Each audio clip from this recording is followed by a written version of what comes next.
మిత్రులకి వందనాలు.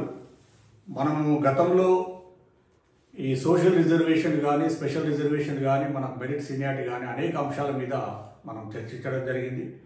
మరి ముఖ్యంగా మనకు ఆంధ్రప్రదేశ్లో కానీ తెలంగాణలో కానీ గౌరవ హైకోర్టు 2018లో కామన్ ఆర్డర్ ఇచ్చిన తర్వాత ఎస్సీ ఎస్టీ కాన్సిక్వెన్షియల్ సీనియారిటీకి సంబంధించి ఏ విధంగా ఇంప్లిమెంట్ చేయాలి, గతంలో ఏ విధంగా వైలేషన్స్ జరిగినాయి అవన్నీ కూడా సరిచేసి మొత్తం పదోన్నతులను సమీక్షించాలని గౌరవ హైకోర్టు ఆదేశించింది.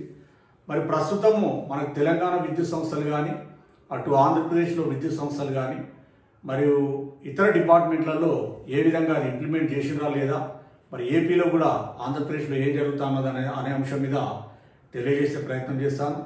మనకు తెలంగాణ రాష్ట్రం లోపల ఇప్పటి వరకు ఈ ప్యానెల్స్ 2014 జూన్ 2 అంటే తెలంగాణ రాష్ట్రం ఏర్పాటు నుంచి ఇచ్చినటువంటి అన్ని ప్రమోషన్లను కూడా రివ్యూ చేసి నష్టపోయిన బీసీఓసీ ఉద్యోగులకు ప్రమోషన్ కల్పించినటువంటి డిపార్ట్మెంట్ ఏంటంటే జిఏడిలో ఇంప్లిమెంటేషన్ అయిపోయింది సెక్రటరేట్ లోపల. తర్వాత ప్రొఫెసర్ జయశంకర్ అగ్రికల్చర్ యూనివర్సిటీ లోపల ఇంప్లిమెంట్ జరిగింది. అదేవిధంగా పోలీస్ డిపార్ట్మెంట్లో ఇంప్లిమెంట్ జరిగింది. అటు ఆంధ్రప్రదేశ్లో చూస్తే కనుక 2010 తర్వాత అంటే 2010 తర్వాత ఇచ్చినటువంటి అన్ని ప్రమోషన్లు కూడా రివ్యూ చేయడానికి గౌరవ హైకోర్టు ఆదేశానుసారము అక్కడ కమిటీ వేశారు. రిపోర్ట్ వచ్చింది. మళ్ళీ ఆ రిపోర్ట్ మీద కూడా ఇంకొక కమిటీ ఇటీవలనే ఏర్పాటు చేయడం జరిగింది. దాని మీద ప్రాసెస్లో ఉంది. అదేవిధంగా ఏపీలో విద్యుత్ సంస్థలలో సంబంధించి ప్రత్యేకంగా అక్కడ ఓసీ ఎంప్లాయీస్ అసోసియేషన్ వాళ్ళు హైకోర్టులో ఇది ఇంప్లిమెంట్ చేస్తలేరు, కామన్ హైకోర్టు డివిజన్ బెంచ్ ఇచ్చినటువంటి ఆ ఉత్తర్వులను ఇంప్లిమెంట్ చేస్తలేరని అక్కడ చేసినప్పుడు ఇప్పుడు ఏపీ ఎలక్ట్రిసిటీ లోపల గౌరవ హైకోర్టు మన నవంబర్ 2023 రోజు చాలా స్పష్టమైనటువంటి ఆదేశాలు ఇమీడియట్గా ఏపీ విద్యుత్ సంస్థలలో ఇంప్లిమెంట్ చేయాలని ఆదేశించడం జరిగింది. ఇక్కడ మన తెలంగాణ రాష్ట్రంలో కూడా 2019 అంటే 2018 చివరిలో ఇక్కడ ఓసీ అంటే జనరల్ సెక్రటరీ శ్రీ భానుప్రకాష్ గారు ఓసీ ఎంప్లాయీస్ జనరల్ సెక్రటరీ వారి ఆధ్వర్యంలో హైకోర్టులో పిటిషన్ వేయడం జరిగింది. సేమ్ సిమిలర్ ఆర్డర్ ఏదైతే డివిజన్ బెంచ్ ఇచ్చిందో అదే ఆర్డర్ని ఎలక్ట్రిసిటీలో కూడా ఇంప్లిమెంట్ చేయాలని చెప్పడం జరిగింది. మరి దాని తర్వాత మన విద్యుత్ సంస్థలకు సంబంధించినటువంటి ప్రత్యేకమైనటువంటి పరిస్థితులు, అప్పటికే విద్యుత్ ఉద్యోగులు అంటే ఆంధ్రప్రదేశ్ మరియు తెలంగాణలో ఈ బైఫర్కేషన్ పూర్తి కాలేదు. దానికి సంబంధించి సుప్రీంకోర్టులో కాంటెంప్ట్ కేసు ఉన్నందువల్ల మేము చేయలేకపోతున్నాము. ఆ కాంటెంప్ట్ కేసు క్లోజ్ కాగానే ఇమీడియట్గా ఇచ్చినటువంటి ప్రమోషన్లు గవర్నమెంట్ ఆదేశానుసారం రివ్యూ చేస్తామని చెప్పి తెలంగాణ ఎలక్ట్రిసిటీ వాళ్ళు ఈ జెన్కో జేఎండి ఇప్పుడు ఉన్నటువంటి జేఎండి గారు ట్రాన్స్కో నుండి గవర్నమెంట్ కూడా లెటర్ రాయడం జరిగింది. అంటే కాంటెంప్ట్ కేసు క్లోజ్ అవ్వగానే చేస్తామని. ఇప్పుడు ఉద్యోగుల విభజనకు సంబంధించినటువంటి కాంటెంప్ట్ కేసు నవంబర్ 2022లో క్లోజ్ అయిపోయింది. గతంలో ఇచ్చినటువంటి అన్ని ప్రమోషన్లను క్యాన్సిల్ చేసి అందరికీ మళ్ళా రివర్షన్లు ఇచ్చి 2022 నవంబర్లో మళ్ళీ కొత్తగా షరతులు పెట్టేసి ఇమీడియట్గా ఈ పదోన్నతులకు సంబంధించినటువంటి హైకోర్టు ఉత్తర్వులను ఇంప్లిమెంట్ చేస్తామని కండిషనల్ ప్రమోషన్లు ఇవ్వడం జరిగింది. అవి ఇచ్చిన తర్వాత అప్పటికే మనకు డౌట్ వచ్చింది. మనకు తెలంగాణ విద్యుత్ సంస్థలలో బీసీ మరియు ఓసీ ఎంప్లాయీస్ జేఏసీ ఏర్పాటు చేసుకున్నాం. ఇమీడియట్గా హైకోర్టు ఉత్తర్వులను గవర్నమెంట్ ఆర్డర్స్ని ఇంప్లిమెంట్ చేస్తూ అమలు చేస్తూ ఇచ్చినటువంటి ప్రమోషన్లు రివ్యూ చేయాలని మన ప్రయత్నం అందరికీ తెలిసినటువంటి విషయమే. మరి గతంలో ఉన్నటువంటి సీఎండీలు అనేక రకాలుగా ఇప్పుడు వాళ్ళు ఇంప్లిమెంట్ చేయకపోతే కాంటెంప్ట్ కేసు కూడా వేయడం జరిగింది. మరి వాళ్ళు అనేక సార్లు టైం తీసుకున్నారు, హైకోర్టులో చేస్తామని చెప్పి రాసిచ్చి ఉన్నారు. ఇంకా కాంటెంప్ట్ కేసు ఇంకా క్లోజ్ కాలేదు. ఇంకా ఈ రకంగా మన యొక్క ఉద్యమం కానీ పోరాటం జరుగుతున్నది. ఒకవైపు మన సోదర అసోసియేషన్ వాళ్ళు ఎస్సీ ఎస్టీ ఎంప్లాయీస్ జేఏసీ నుంచి కూడా వాళ్ళు ఇవి ఎట్టి పరిస్థితుల్లో ఇంప్లిమెంట్ చేయొద్దని వాళ్ళు హైకోర్టు ఉత్తర్వులు కానీ గవర్నమెంట్ ఉత్తర్వులు కానీ ఇంప్లిమెంట్ చేయొద్దని వాళ్ళ ప్రయత్నం చేస్తూ ఉన్నారు. అందరికీ తెలిసిన విషయమే. ఇలాంటి తరుణంలో మన విద్యుత్ సంస్థలు ముఖ్యంగా తెలంగాణ విద్యుత్ సంస్థలలో కొన్ని అసోసియేషన్లు కానీ యూనియన్లు ఏం చెప్తున్నారంటే ప్రమోషన్లు మళ్ళీ కండిషన్లు పెట్టియండి, ఈ రివ్యూ ముచ్చట తర్వాత కానీ ముందు మాకు ప్రమోషన్లు ఇవ్వండి, కండిషన్లు ఏదైనా పెట్టుకొని ఇవ్వండి అని కొన్ని యూనియన్లు కానీ అసోసియేషన్లు మేనేజ్మెంట్ను రిప్రజెంట్ చేయడం అడగడం జరుగుతూ ఉన్నది. మిత్రులారా, ఒక్కటి మీరు గమనించండి. గతంలో ఉద్యోగుల విభజనకు సంబంధించి కండిషన్లు పెట్టి ప్రమోషన్లు ఇచ్చారు. ఎప్పుడు 2015, 16, 17 ఇస్తే ఏమైంది, అన్ని రద్దు చేసి క్యాన్సిల్ చేసి మళ్ళీ కొత్తగా ప్రమోషన్లు ఇవ్వడం జరిగింది. మరి ఈ రకంగా చట్టాలకు జీవోలకు వ్యతిరేకంగా ఏ యాక్టివిటీ మేనేజ్మెంట్ చేసినా కూడా మళ్ళీ అవి రివ్యూ చేయక తప్పదు. కాబట్టి అంటే కొంతమంది ఆఫీస్ బేరర్స్కి ఏమవుతుందంటే ఎట్టి పరిస్థితుల్లో ఈ రివ్యూ జరగకుండా చూడాలనేది కొంతమంది భావిస్తున్నట్లుగా, కొంత చర్చ జరుగుతున్నట్లుగా మన మిత్రులు చెప్తా ఉన్నారు. అది కూడా మంచిది కాదు. ముఖ్యంగా ఈ వీడియో చేయడం ఎందుకంటే ఈ తెలంగాణ విద్యుత్ సంస్థలు కానీ, ఆంధ్రప్రదేశ్ విద్యుత్ సంస్థలు కానీ, మరి అన్ని ప్రభుత్వ శాఖలు అటు రెండు రాష్ట్రాలలో పనిచేస్తున్నటువంటి ఓసీ, బీసీ ఉద్యోగులు వాస్తవాలు తెలుసుకోవాలి. ఎందుకంటే మనకు చట్టం ప్రకారము, రాజ్యాంగం ప్రకారం రావాల్సినటువంటి హక్కులు అందరికీ సమానంగా రావాలనేది మన ఉద్దేశం. అంతేగాని ఎవరి రిజర్వేషన్లకు ఎవరికో వ్యతిరేకం కాదు. మరి ఇంకా మనం అజ్ఞానంగా ఉండి, లేకపోతే ఇంకో యూనియన్లో ఉండి, ఇంకొక అసోసియేషన్లో పనిచేస్తూ ఆఫీస్ బేరర్ ఉండి మనకేమున్నదిలే, మనదేం పోతున్నదిలే అంటే తర్వాత మీ ప్రమోషన్ కూడా వచ్చే అవకాశం లేదు.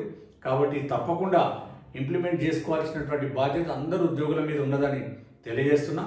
ఇంకా ఈ డీటెయిల్స్ అంటే కోర్టు తీర్పులు అవన్నీ జీవోస్ కూడా అన్నీ మీకు డిస్క్రిప్షన్ బాక్స్లో లింక్ ప్రొవైడ్ చేస్తాను. మీరు కావాల్సిన వాళ్ళంతా కూడా వాటిని డౌన్లోడ్ చేసుకోవచ్చు. ముందుగా నేను చెప్పేది ఏంటంటే, నేను అనేక సోషల్ అంశాల మీద, సామాజిక అంశాల మీద వీడియోలు చేస్తున్నాను. వేల మంది మిత్రులు చూస్తూ ఉన్నారు, కానీ ఈ ఛానల్ని సబ్స్క్రైబ్ చేయడం లేదు. అందరూ కూడా సబ్స్క్రైబ్ చేయండి. ఈ వీడియోను అందరికి కూడా షేర్ చేయండి. ఇది తెలుసుకోవాల్సినటువంటి విషయం. ఎందుకంటే సర్వీస్ రెగ్యులేషన్స్ కానీ, చట్టాలు, రాజ్యాంగం అనేది అందరికి ఉన్నది. SC, ST, BC, OC, minority అందరి కోసమే, irrespective of gender, community, area, place of birth అన్నిటికీ అందరికీ ఉపయోగ విధంగా మన రాజ్యాంగాన్ని, మనకు భారత రాజ్యాంగ నిర్మాతలు తీసుకొచ్చిండ్రు. అది మనం అందరూ కూడా మన హక్కులు మనం ఎంజాయ్ చేయాల్సిందే. ఈ సందర్భంగా కొన్ని అసలు గతంలో జరిగింది ఏంటి, ఇప్పుడు ఏం జరుగుతుందో, అసలు సుప్రీంకోర్టు, హైకోర్టులు ఏం చెప్తా ఉన్నాయి, మన employees JAC, BC OC employees JAC కానీ, బీసీ ఎంప్లాయీస్ వెల్ఫేర్ అసోసియేషన్ కానీ, ఓసీ ఎంప్లాయీస్ వెల్ఫేర్ అసోసియేషన్స్ కానీ, ఎస్సీ ఎస్టీ ఉద్యోగ సంఘాలు కానీ వాళ్ళ యొక్క కాంటెంట్స్ అనేది ఈ అనేక అంశాల మీద చెప్పే ప్రయత్నం చేస్తాను. ముందుగా మొట్టమొదటిసారిగా అసలు ఈ ప్రమోషన్లలో రిజర్వేషన్ అనే అంశం అనేది సుప్రీంకోర్టులో Indra Sawhney versus union of India 1992లో ఈ అంశం తెర మీదకి వచ్చింది.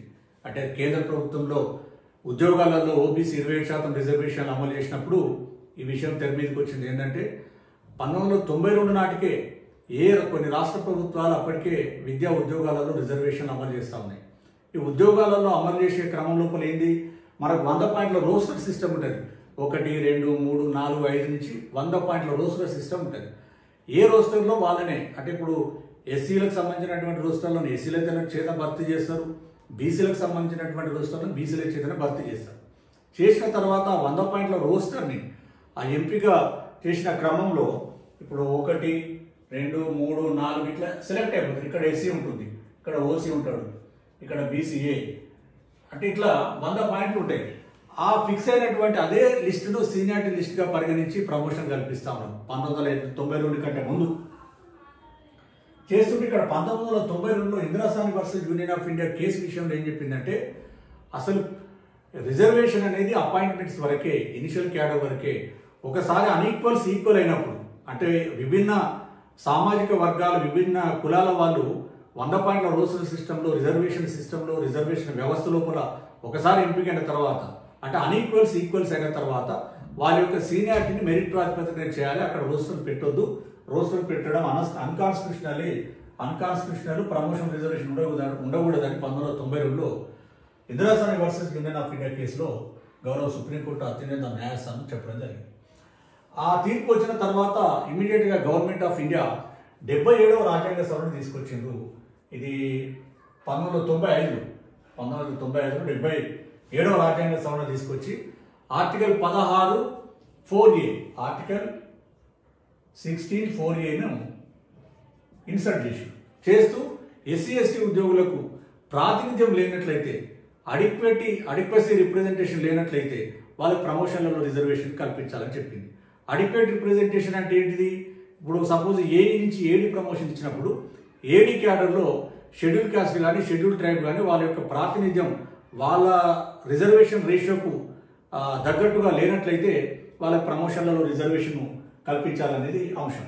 దాని తర్వాత కొన్ని తీర్పులు ఇప్పుడు Ajit Singh versus state of Punjab కానీ, union of India Veerpal Singh కానీ, Jagdish Lal versus state of Haryana కానీ కొన్ని తీర్పులు ఏం చెప్పినాయంటే ప్రమోషన్లలో రిజర్వేషన్లు ఇవ్వండి అంతవరకే, అంటే ఒకటే స్టెప్ వరకు, దాన్ని కాన్సిక్వెన్షియల్గా ఇవ్వడానికి లేదు, మళ్ళీ అక్కడ క్యాచప్ రూల్ అప్లై చేయాలని చెప్పడం జరిగింది.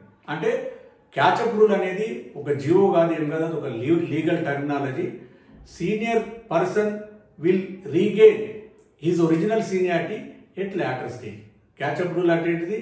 ఏ senior person can regain his original seniority at later stage అనమాట. అంటే ఏఈ నుంచి ఏడీ అయిన తర్వాత ఏడీ టు డి ప్రమోషన్ ఇచ్చినప్పుడు మళ్ళా ఎవరైతే రిజర్వేషన్ ఉపయోగించుకొని ఏడీ ప్రమోషన్ తీసుకున్నారో వాళ్ళకి అదే రోస్టర్ని అదే పాయింట్ని ఇచ్చి పైకి పంపకూడదు అనేది చెప్పిన తర్వాత ఇమ్మీడియట్గా మళ్ళీ కేంద్ర ప్రభుత్వం ఏం చేసిందంటే 85వ రాజ్యాంగ సవరణని తీసుకొచ్చింది. ఇది 2021లో ఈ 2021లో రాజ్యాంగ సవరణ తీసుకొచ్చి ప్రమోషన్లలో SC ST reservation plus consequential seniority కూడా ఇవ్వాలని చెప్పింది. అది కూడా ఎప్పుడు అడిక్వేట్ రిప్రజెంటేషన్ లేనప్పుడే, వాళ్ళ యొక్క ప్రాతినిధ్యం లేనప్పుడే అని చెప్పింది. అంటే ఇక్కడ రెండు అంశాలు, సరైన ప్రాతినిధ్యం లేనప్పుడు ప్రమోషన్లలో రిజర్వేషన్ తీసుకోవచ్చు ఒక అంశం, తర్వాత కాన్సిక్వెన్షియల్ సీనియారిటీ కూడా తీసుకోవచ్చు, కానీ ఇప్పుడు అడిక్వేట్ రిప్రజెంటేషన్ లేనప్పుడే, అంటే వాళ్ళ యొక్క ప్రాతినిధ్యం లేనప్పుడు మాత్రమే తీసుకోవాలని చాలా స్పష్టంగా అమెండ్మెంట్ తీసుకురావడం జరిగింది. తర్వాత ఇక్కడ మనకు గవర్నమెంట్ ఆఫ్ ఏపీ ఉమ్మడి రాష్ట్రం లోపల మొట్టమొదటిసారిగా 2003లో జీఓఎంఎస్ నంబరు 5, జీఓఎంఎస్ నంబర్ 21 రెండింటిని ఇస్తూ ప్రమోషన్లలో రిజర్వేషన్లు ప్రవేశపెట్టడం జరిగింది. ఎస్సీ ఎస్టీ ఉద్యోగులు, ప్రభుత్వ రంగ సంస్థలు కానీ, గవర్నమెంట్ డిపార్ట్మెంట్స్ కానీ. దాని తర్వాత క్లియర్గా కాంప్రిహెన్సివ్ గైడ్లైన్స్ అని జీఓఎంఎస్ నంబర్ 2 ద్వారా 2004లో పెట్టడం జరిగింది. ఏ విధంగా ఇంప్లిమెంట్ చేయాలనే దాని మీద కొన్ని డౌట్ ఉన్నప్పుడు క్లారిఫై చేసి చేయడం జరిగింది. తర్వాత 2009లో ఇక్కడ కొన్ని ఈ ప్రమోషన్లలో రిజర్వేషన్ పెట్టిన తర్వాత కొన్ని లీగల్ కాంప్లికేషన్స్ వచ్చినాయి. మరి వాళ్ళ కాన్సిక్వెన్షియల్ సీనియారిటీ ఇవ్వాలా ఇవ్వద్దు అనే అంశం వచ్చినప్పుడు ఇమీడియట్గా కొన్ని కోర్టు ఆర్డర్లను పరిగణలోకి తీసుకొని అలా అప్పుడు ఉమ్మడి రాష్ట్రం గవర్నమెంట్ ఆఫ్ ఆంధ్రప్రదేశ్ 2009లో జీఓఎంఎస్ నంబర్ 26ను ఇస్తూ కాన్సిక్వెన్షియల్ సీనియారిటీ కూడా ఎస్సీ ఎస్టీ ఉద్యోగులకు కల్పించాలని ఆర్డర్ ఇవ్వడం జరిగింది. ఈ రెండు కూడా కండిషన్స్ ఏంది? ప్రమోషన్లలో రిజర్వేషన్ అయినా కూడా అడిక్వేట్ రిప్రజెంటేషన్ లేనప్పుడే, వాళ్ళ యొక్క సరైన ప్రాతినిధ్యం లేనప్పుడే. మరి కాన్సిక్వెన్షియల్ సీనియారిటీ కూడా ప్రాతినిధ్యం లేనప్పుడే ఇవ్వాలని చెప్పింది. ఉదాహరణకు ఒక ఉద్యోగి ఒక క్యాడర్ నుంచి ఇంకొక క్యాడర్కి జంప్ అయిన అనుకోండి, రిజర్వేషన్ వాడుకొని, ఆ జంప్ అయిన తర్వాత ఆ క్యాడర్లో పర్వాలేదు, ఆ క్యాడర్లో ఏదో ఒక పోస్ట్లో ఏదో ఒక స్లాట్లో ఉంటాడు, ఏదో ఒక పొజిషన్లో ఉంటాడు. తర్వాత ఆ క్యాడర్ నుంచి ఆ పై క్యాడర్ ఇచ్చేటప్పుడు కూడా ఆ పై క్యాడర్లో కనుక అడిగిపోయి ఉన్నట్లయితే ఆయన అక్కడ ఆగాల్సి ఉంటుంది. ఇప్పుడున్న 2 అమెండ్మెంట్ 77 కానీ 85 రాజ్యాంగ సవరణ ద్వారా కావాల్సి ఉంటుంది. కానీ చాలా ప్రభుత్వ రంగ సంస్థలు కానీ, ఎలక్ట్రిసిటీ డిపార్ట్మెంట్ కానీ, ఎలక్ట్రిసిటీ సంస్థలు కానీ, మరి అన్ని కొన్ని డిపార్ట్మెంట్లలో ఈ జియోలను మిస్ఇంటర్ప్రిట్ చేసుకున్నారు. ఈ జియోలను మిస్ఇంటర్ప్రిట్ చేసుకొని ఏం చేసిండ్రు? ప్రాతినిధ్యం లేనప్పుడు ఒక క్యాడర్ నుంచి ఇంకో క్యాడర్కు ఒక జంప్ ఇచ్చేసిండ్రు. తర్వాత ఆ క్యాడర్ నుంచి ఇంకొక క్యాడర్ ఇచ్చేటప్పుడు కూడా కాన్సిక్వెన్షియల్ అనేది ఉంది కదా అని మిస్ఇంటర్ప్రిట్ చేసుకొని మళ్ళీ జంపించుకోవడం జరిగింది. 2 జంపు, 3 జంపు, 4 జంపు ఇట్లా జరిగి ఏమైందంటే పై క్యాడర్లో ఇప్పుడు వాళ్ళకి ఉండాల్సిన పర్సంటేజ్ కంటే ఎక్కువ పర్సంటేజ్ ఉంటుంది ఎస్సీ ఎస్టీ ఉద్యోగులు. దాన్ని మనం వ్యతిరేకించడం లేదు. ప్రమోషన్లలో రిజర్వేషన్ తీసుకోవాల్సిందే, తర్వాత కాన్సిక్వెన్షియల్ సీనియారిటీ కూడా తీసుకోవాల్సిందే. ఎప్పుడు ప్రాతినిధ్యం లేనప్పుడు మాత్రమే. రాజ్యాంగం అదే చెప్తా ఉన్నది, కోర్టులు అదే చెప్తా ఉన్నాయి, ఇప్పుడు గవర్నమెంట్ ఆర్డర్ కూడా అదే చెప్తా ఉంది. దాన్ని మనం సమీక్షించుకోవాల్సినటువంటి, ఇచ్చిన ప్రమోషన్లు సమీక్షించుకోవాల్సినటువంటి అవసరం ఉంది. అయితే దీని మీద అసలు చాలా క్లారిటీగా రాజ్యాంగ కాన్స్టిట్యూషనల్ బెంచెస్, సుప్రీంకోర్టు 2 కేసులలో చాలా స్పష్టంగా చెప్పడం జరిగింది. M Nagaraju versus union of India 2006లో వచ్చింది, 5 జడ్జిల రాజ్యాంగ ధర్మాసనం. తర్వాత 5 జడ్జిల రాజ్యాంగ ధర్మాసనం జర్నల్ సింగ్ కేసు, లక్ష్మీనారాయణ్ గుప్తా అనేది 2018లో రావడం జరిగింది. ఇంకా వీటిని క్లారిఫై చేస్తూ 28/1/2002లో కూడా ఒక కేసు ముగ్గురు జడ్జిల రాజ్యాంగ ధర్మాసనం చెప్పింది. ఈ తీర్పుల ప్రకారం ఏం చెప్పిందంటే ఎస్సీ ఎస్టీ ఉద్యోగులకు కనుక ప్రమోషన్లలో రిజర్వేషన్ ఇవ్వాలంటే ముందు క్వాంటిఫికబుల్ డేటా కావాలి, డేటా తీసుకోవాలి. ఎఫిషియన్సీ ఉంటుందా లేదా, మరి ఎఫిషియన్సీ పడిపోతుందా లేదా అని తీసుకోవాలి, వాళ్ళ ఎలిజిబిలిటీ క్రైటీరియా తీసుకోవాలి, వాళ్ళ యొక్క ప్రాతినిధ్యాలు ఈచ్ క్యాడర్లో లెక్కబట్టమని చెప్పింది. ప్రతి క్యాడర్లో వాళ్ళ యొక్క అడిక్వేసి ఉందా లేదా, ఒకవేళ అడిక్వేసి ఉంటే అవసరం లేదనే పద్ధతిలో ఏ విధంగా ఇంప్లిమెంట్ చేయాలనేది చాలా స్పష్టంగా చెప్పడం జరిగింది. దాదాపుగా ఈ ఉత్తర్వుల ప్రకారము మొత్తం 2006 నుంచి కూడా రివ్యూ చేయాల్సినటువంటి అవసరం ఉంది. కానీ మనకు గౌరవ హైకోర్టు ఏం చెప్పిందంటే, ఇక్కడ డివిజన్ బెంచ్ కనీసం ఇప్పుడు 2000 జిఓఎంఎస్ నంబర్ 26 ఈ కనీసం 2011 నుంచి ఇంప్లిమెంట్ చేయాలని మన హైకోర్టు చెప్పింది మన రాష్ట్రంలో. అయితే అది నేను తర్వాత ఎక్స్ప్లెయిన్ చేస్తాను. ఈ 3 జడ్జిమెంట్లను చాలా స్పష్టంగా చెప్పడం జరిగింది ఏ విధంగా ఇంప్లిమెంట్ చేయాలని. ఇవి ప్రీవియస్ జడ్జిమెంట్స్, చాలా జడ్జిమెంట్స్ ఉన్నాయి. వీటి మీద కొన్ని ఇంపార్టెంట్ జడ్జిమెంట్స్ని మీకు ఎక్స్ప్లెయిన్ చేసే ప్రయత్నం చేస్తా. అదేవిధంగా చాలా జడ్జిమెంట్స్ కూడా మీకు కింద లింక్లో ప్రొవైడ్ చేస్తాను. జియోలు కానీ జడ్జిమెంట్స్ కానీ లింక్లో ప్రొవైడ్ చేస్తాను, అన్ని కూడా మీరు చూసుకోవచ్చు. తర్వాత ముఖ్యంగా ఇంకొక ఇంపార్టెంట్ అయినట్టు ఈ క్యాచప్ రూల్ని ఏ విధంగా ఇంప్లిమెంట్ చేయాలనేది S Panneer Selvam versus state of Tamil Nadu, ఇది 2017లో తీర్పు వచ్చింది. అదే మీకు ఇదే విద్యుత్ సంస్థలు Uttar Pradesh power corporation versus Rakesh Kumar, ఈ తీర్పు 2012లో వచ్చింది. ఉత్తరప్రదేశ్లో ఏం చేసిందంటే, ఈ కాన్స్టిట్యూషన్ అమెండ్మెంట్ కాగానే ఎస్సీ ఎస్టీ ఉద్యోగులకు ప్రమోషన్లను ప్రవేశపెట్టింది. అక్కడ లక్నో బెంచ్ ఒక రకంగా, తర్వాత ఇంకొక బెంచ్ ఇంకొక రకంగా, 2 బెంచ్లు ఉత్తరప్రదేశ్లో 2 బెంచ్లు హైకోర్టు ఉంటే విభిన్న తీర్పులు ఇచ్చినాయి. తీర్పులు ఇస్తూ మన ఫైనల్గా సుప్రీంకోర్టులో Uttar Pradesh power corporation versus Rakesh Kumar, ఈ తీర్పులో ఎస్సీ ఎస్టీ ఉద్యోగులకు ప్రమోషన్లలో రిజర్వేషన్లు ఇవ్వద్దానంటే అది రాష్ట్ర ప్రభుత్వం ఇష్టము, ఇవ్వాల్సిన అవసరం లేదని కూడా చెప్పడం జరిగింది. అక్కడ ఇప్పుడు ఇంప్లిమెంట్ చేస్తలేదు ఉత్తరప్రదేశ్లో. తర్వాత ఇంకొక ముఖ్యమైనటువంటి తీర్పు chairman and managing director central bank versus central bank SC ST employees welfare association, ఇది చాలా ఇంపార్టెంట్ జడ్జిమెంట్ సుప్రీంకోర్టులో వచ్చింది. ఇక్కడ ఏమైందంటే, ఈ కెనరా బ్యాంక్లో పనిచేస్తున్నటువంటి SC ST employees welfare association సుప్రీంకోర్టులో ఛాలెంజ్ చేసింది. మాకు బ్యాంకింగ్లో సెంట్రల్ బ్యాంక్లో మాకు ప్రమోషన్లలో రిజర్వేషన్లు అమలు చేస్తలేరు, అమలు చేయాలని వెళ్ళినప్పుడు అక్కడ సెంట్రల్ బ్యాంక్ వాళ్ళు ఏం చెప్పిందంటే, మాకు ఇనిషియల్ క్యాడర్లో మాత్రమే ఎస్సీ ఎస్టీ ఉద్యోగులకు రిజర్వేషన్లు పెట్టగలము, ఆల్రెడీ మేము అమలు చేస్తాము కేంద్ర ప్రభుత్వ ఆదేశాల ప్రకారం, కానీ ప్రమోషన్లలో మాత్రం మేము అది పెట్టలేము, అది అందులో చాలా ఎఫిషియెంట్ సెన్సిటివ్ ఆర్గనైజేషన్ కాబట్టి పదోన్నతుల్లో మేము పెట్టలేము అని చాలా స్పష్టంగా సుప్రీంకోర్టు చెప్పడం జరిగింది. దానికి సుప్రీంకోర్టు ఏం చెప్పిందంటే, ప్రమోషన్లలో రిజర్వేషన్ అనేది ఫండమెంటల్ రైట్ కాదు, అది పెట్టాలా లేదా అంటే యాజమాన్యాలు ఇష్టము. కాబట్టి కెనరా బ్యాంక్ తీసుకున్నటువంటి నిర్ణయాన్ని సపోర్ట్ చేస్తూ ప్రమోషన్లలో రిజర్వేషన్ అవసరం లేదని ఈ తీర్పులో చాలా స్పష్టంగా చెప్పడం జరిగింది. ఇంకొక అంశం ఏంటంటే, పదోన్నతుల్లో రిజర్వేషన్ అనేది హారిజాంటల్ అంటే ఏంటిది, కంపల్సరీగా వాళ్ళ ప్రాతినిధ్యం కంటే ఎక్కువ పోవడానికి వీల్లేదు. జనరల్ మెరిట్లో కనుక ఎవరైనా వచ్చి ఉంటే ఆల్రెడీ వాళ్ళు అడిపేసి ఉంది కాబట్టి ఒక క్యాడర్లో మళ్ళీ ఇంకొక జంపు కాన్సిక్వెన్షియల్ సీనియారిటీ కానీ ప్రమోషనల్ రిజర్వేషన్ కానీ ఇవ్వాల్సినటువంటి అవసరం లేదు ఇక్కడ ఆ విధంగా. తర్వాత BK Pavitra versus union of India, ఇది 2010లో వచ్చినటువంటి తీర్పు. దీనిలో కూడా చాలా స్పష్టంగా ఏ విధంగా ఇది ఇంప్లిమెంట్ చేయాలి, క్యాచప్ రూల్ కూడా ఏ విధంగా ఇంప్లిమెంట్ చేయాలని చెప్పడం జరిగింది. అలాగే పవిత్ర 2 కేసు కూడా రావడం జరిగింది. ఇట్లా ఇంపార్టెంట్ జడ్జిమెంట్లు మీకు ఎక్స్ప్లెయిన్ చేసే ప్రయత్నం చేశాను. తర్వాత మనకు ఆంధ్రప్రదేశ్ లోపల ఏం జరిగిందంటే, మొట్టమొదటిసారిగా ఈ జిఓఎంఎస్ నంబర్ 26 2009లో ఇది జారీ చేయడం జరిగింది ఉమ్మడి ఆంధ్రప్రదేశ్ రాష్ట్రం లోపల. దీన్ని ఏపీ అడ్మినిస్ట్రేటివ్ ట్రిబ్యునల్ లోపల ఇక్కడ స్టేట్ గవర్నమెంట్ ఎంప్లాయీస్ ఛాలెంజ్ చేయడం జరిగింది. ఛాలెంజ్ చేస్తే ఏపీ అడ్మినిస్ట్రేటివ్ ట్రిబ్యునల్ ఏం చేస్తే 26 కొట్టేసింది, కొట్టేసిన తర్వాత స్టేట్ గవర్నమెంట్ ఏం చేసిందంటే మళ్ళీ హైకోర్టులో వేసింది. హైకోర్టు డివిజన్ బెంచ్లో state of Telangana versus S Prakash మధ్య జరిగినటువంటి కేసు 2016లో ఛాలెంజ్ చేయడం జరిగింది. ఈ కేసు తీర్పులో ఏపీ అడ్మినిస్ట్రేటివ్ ట్రిబ్యునల్ ఇచ్చినటువంటి ఆర్డర్ను కొట్టేసింది, మళ్ళా జిఓఎంఎస్ నంబర్ 26ని రివోక్ చేసింది. మళ్ళీ ఇంప్లిమెంట్ చేయాలని చెప్పింది హైకోర్టు, కూడా చేయొద్దని చెప్పలేదు. కానీ ఇక్కడ హైకోర్టు చెప్పినటువంటి కీలకమైన అంశాలు ఏంటంటే, ప్రమోషన్లలో రిజర్వేషన్లు కనుక మీరు ఇంప్లిమెంట్ చేస్తున్నప్పుడు, ఒకవేళ ఇంప్లిమెంట్ చేస్తున్నారు కాబట్టి ఇప్పటి వరకు 2018 ఈ జడ్జిమెంట్ వచ్చే నాటికి ఇచ్చినటువంటి అన్ని ప్రమోషన్లలో కూడా మీరు అడిక్వేసి చూడలేదు, ఇన్అడిక్వేసి చూడలేదు, ఎఫిషియన్సీ చూడలేదు, క్వాంటిఫైబుల్ డేటా కూడా కలెక్ట్ చేయలేదు. ఏమి చూడకుండానే ఇస్తున్నారు కాబట్టి అది తప్పు. మీరు ఖచ్చితంగా ప్రమోషన్లలో రిజర్వేషన్ ఇవ్వాలంటే GOMS number 5, GOMS number 21, GOMS number 2, GOMS number 26 ప్రకారంగా ఇంప్లిమెంట్ చేయండి.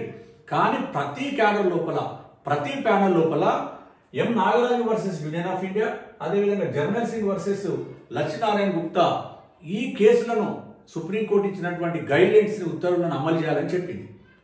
చెప్తూ ఏం చెప్పింది, ఇచ్చిన ప్రమోషన్లన్నింటినీ దాదాపుగా అంటే ఏపీ అడ్మినిస్ట్రేటివ్ ట్రిబ్యునల్లో 2011లో ఛాలెంజ్ చేసిండు ఎంప్లాయీస్. కనీసం 2011 నుంచి ఇచ్చిన ప్రమోషన్లన్నీ కూడా రివ్యూ చేయమని చెప్పి హైకోర్టు 2 రాష్ట్రాలను తెలంగాణ, ఆంధ్రప్రదేశ్ను జారీ చేస్తూ అన్ని ప్రభుత్వ రంగ సంస్థలు, డిపార్ట్మెంట్లు అన్నీ కూడా దీన్ని ఇంప్లిమెంట్ చేయాలని, రివ్యూ చేయాలని, ఎక్కడెక్కడైతే ఎక్సెస్గా ఎస్సీఎస్లకు ప్రమోషన్లు ఇచ్చారో అక్కడ వాళ్ళను పుష్ డౌన్ చేయండి, లేదా ఎస్సీఎస్లకు ఎక్కడైనా ప్రమోషన్లలో అన్యాయం జరిగితే వాళ్ళకు న్యాయం చేయండి అని చెప్పి గౌరవ హైకోర్టు ఉత్తర్వులను జారీ చేసి 2018 December 11/12/2018 common order for AP and Telangana. దీని తర్వాత మనకి ఎలక్ట్రిసిటీలో అసలు ఇంప్లిమెంట్ చేస్తారా లేదని చెప్పేసి మనకు ఓసీ ఎంప్లాయీస్ కూడా ఇంకొక పిటిషన్ వేయడం జరిగింది. వాళ్ళకు కూడా 4/2/2019లో ఆర్డర్ పాస్ చేసింది. ఈ 4415/2016 ప్రకారంగా విద్యుత్ సంస్థలలో కూడా ఈచ్ క్యాడర్, ఈచ్ ప్రమోషన్ కూడా అన్నింటినీ రివైజ్ చేయాలని చెప్పింది.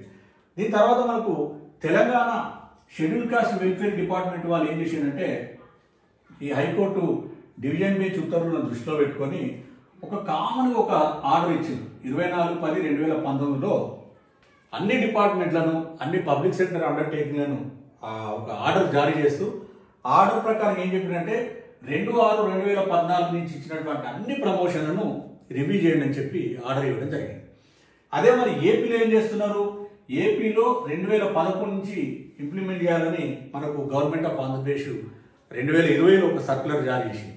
అయితే ఇక్కడ మనకు ఎలక్ట్రిసిటీ విషయానికి వస్తే ఈ ఉద్యోగుల విభజన కేసును అడ్డం పెట్టుకొని గత సీఎండీలు ఇక్కడ ఓసీబీసీ ఉద్యోగులను మభ్యపెట్టే ప్రయత్నం చేస్తాము, ఇంప్లిమెంట్ చేస్తాము, సుప్రీంకోర్టులో ఉంది, లేదంటే ఈ ప్రమోషన్ల రివ్యూ అంతా సుప్రీంకోర్టు ఆర్డర్తో ప్రకారంగానే చేస్తాము, ఈ విధంగా మభ్యపెట్టి చివరికి సుప్రీంకోర్టులో కాంటెంప్ట్ వచ్చింది.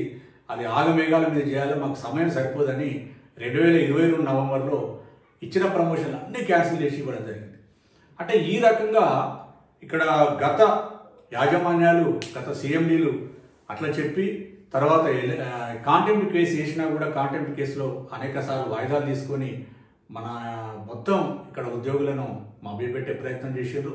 ఒక రకంగా చెప్పాలంటే బీసీ మరియు ఓసీ ఉద్యోగులకు కూడా అన్యాయం చేసి వాళ్ళు ఒక సీఎండీ ఎలక్షన్స్ అయిపోయిన తర్వాత ఇమీడియట్గా ఒక సీఎండీ గారు రిజైన్ చేసిండ్రు, ఒక 2 సీఎండీలను ప్రభుత్వం మార్చడం జరిగింది.